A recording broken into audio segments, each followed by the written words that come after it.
Hi guys, I wanted to do a quick video today on putting in an offer, how to put in your formal offer. It occurred to me actually that I'd never actually seen anybody sort of giving useful advice on how to do this, and it's actually a really important part of the process of negotiating and getting yourself a deal.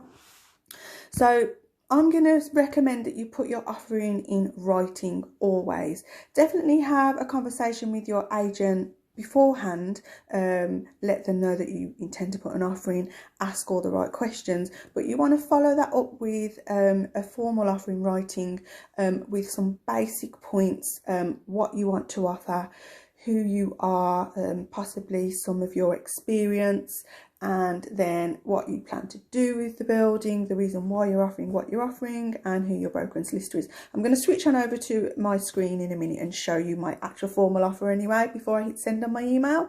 This is a live one. I'm putting this offer in today, which is what inspired my post, because I would normally just do stuff like this in the background, and I realised, well, I should be sharing this on Instagram really, if that's what your Instagram's supposed to be about, helping people sort of get their foot on. So I'm going to be sharing it today. Stay tuned. Is there anything else that I wanted to say before I went on to my screen share?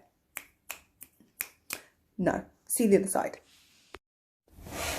Right then, so this is my screen of my email. This is my estate agent's name at the top, John.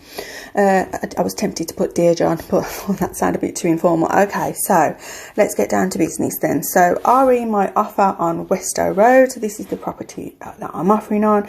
As per our previous correspondence, I wish to place a formal offer on the 6-bed property on Westow Road. Now, my offer here, as you can see, is for £82,000. The property is actually on the market for £100,000, so I'm going quite below, and what I want to do is explain the reason why I'm going in at £82,000, which is where my highlighted yellow numbers are underneath. So I'm in a position to proceed. I'm just letting them know that I'm up for a quick sale. I'm not going to be messing about, and I've based my offer on the model as set out below. So purchase price is, of course, my offer, £82,000. Fees, those will be your purchasing fees and anything involved in the cost of purchase, maybe your solicitor, your broker, and other bits and bobs that you need to pay out to purchase. Development cost, I've done an estimate of £40,000. That is a rough estimate. I would need to go back out there with some contractors to really zone down on those numbers, but I've estimated those based on some costs of things that I already know, costs of kitchens, costs of rip out, cost of electrics, cost of boilers. So I've based that as a guesstimate, but I've come up with the number £40,000. I do tend to say £10,000 or £40,000 for everything, so I may be off, but I think I'm pretty close here. So, and a contingency of £6,000. So it's quite a small project. It's just a 5 or 6 bedroom property. So I think £6,000 is a reasonable amount of contingency. And that all adds up to a total of £134,000.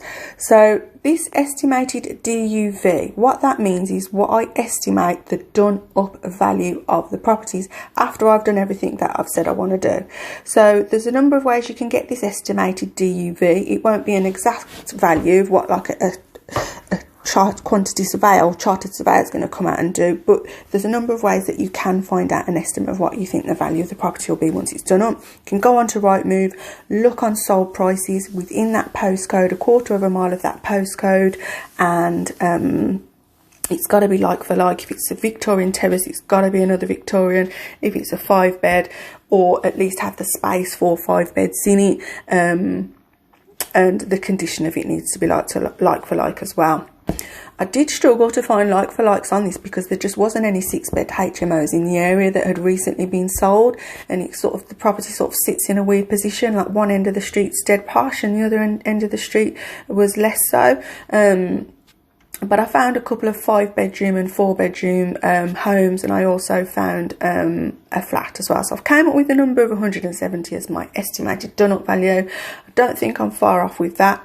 I might get a lucky surprise and it gets valued higher. Sometimes if you really do a good refurb on a project, especially a HMO, you can smash through the ceiling prices on a road as well, which is a topic for another day.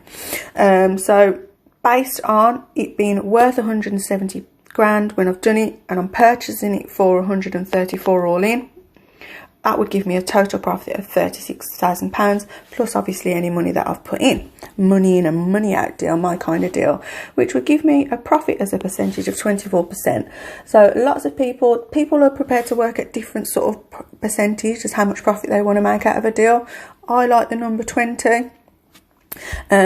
Somebody once said to me, if you're making 20% profit in a deal, more than 20% profit on a deal, you're onto a winner. So I like to work with a 20% profit margin, and agents will understand that figure. So in explaining this with these numbers here, they'll get a gist of, okay, well, she's offered under the asking price, this is what she wants to do with it, and this is what she's looking to walk away with, and that gives them a nice solid framework that they can take to the vendor and say, right, you've got an offer here on the table, this is why she's offered this much. And it just helps make sense, put a method to your madness, because sometimes you can go in with such a low offer, people won't take you seriously, they just won't, and your offer will just get left. So if it's in writing, you've explained why you're offering what you're offering, they can't ignore it. And of course, the art in any negotiation is the follow-up. You're going to be following up this offer in a couple of days if you haven't heard from the agent anyway.